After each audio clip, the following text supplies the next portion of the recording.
آپ تفصیل سے وضاحت کریں کہ جب کوئی مسلمان مرد، وہ مرد کی بجائے مدد لکھا ہے، کسی بیرونی ملک میں کسی انگریز عورت سے شادی کرتا ہے تو کیا یہ جائز ہے کہ نہیں؟ یا پھر وہی انگریز عورت شادی سے پہلے مسلمان ہو کر شادی کر لے تو کیا یہ اسلام کی روح سے جائز ہے؟ اور یہ روح لکھا ہے روح ہے سے، اسلام کی روح سے جائز ہے۔ اس کے متعلق اسلام کیا کہتا ہے؟ دیکھیے، اہل کتاب سے نکاح کی اجازت خواتین سے مسلمان مردوں کو دی گئی، اور اس میں اب البتہ کچھ لوگوں کی رائے یہ ہے کہ آج کل کے یہودی اور آج کل کے عیسائی اہل کتاب نہیں ہیں۔ مجھے ان سے اختلاف ہے۔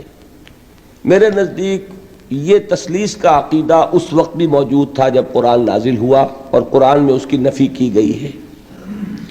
جو گمراہیاں ہیں یہود کی، وہ اس وقت بھی تھیں جب قرآن نازل ہوا، اور قرآن میں ان پر تنقید کی گئی ہے۔ اس کے باوجود اگر انہیں اہل کتاب شمار کر کے اجازت دی گئی تو وہ اجازت جو ہے اس کو ہم منسوخ نہیں کر سکتے۔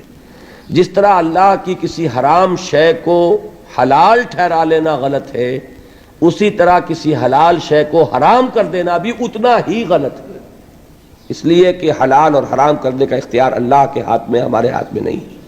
تو اگر اہل کتاب کی خواتین سے اجازت ہے نکاح کی تو نکاح ہو سکتا ہے، وہ چاہے پاکستان میں ہو چاہے باہر ہو۔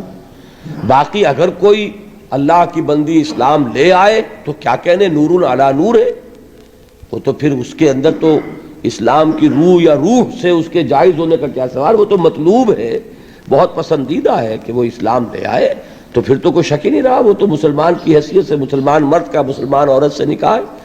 یہ بہت افضل ہے، بہت سے خطرات سے بچ جانا ہے، اور اس کی تلقین ہونی چاہیے کہ مسلمان جو ہیں۔ اب یہ دوسری بات ہے کہ حالات کو دیکھتے ہوئے ہم یہ تلقین کریں کہ بھئی ایسا نہ کرو، وہ حالات کے تحت ہو جاتی ہے بات، اس لیے کہ ہو سکتا ہے اولاد کا جھگڑا پڑ جائے، اس کو قانونی حقوق حاصل ہوں گے۔ اگر آپ بیرونی ملک میں ہیں، وہ مقدمہ کر کے جو ہے، وہ چونکہ آپ اسلامی ملک میں تو ہے نہیں، اس کے اثرات جو ہیں، ماں جو ہے غیر مسلم ہے تو اولاد کدھر جائے گی؟ تو غالب پلڑا ادھر ہے کہ وہ ماں کی طرف جائے گی اس ماحول میں۔ اس لیے بچنے کی تلقین کرنا یہ اپنی جگہ درست ہے، لیکن حرام قرار دینا جو ہے وہ میرے نزدیک درست نہیں۔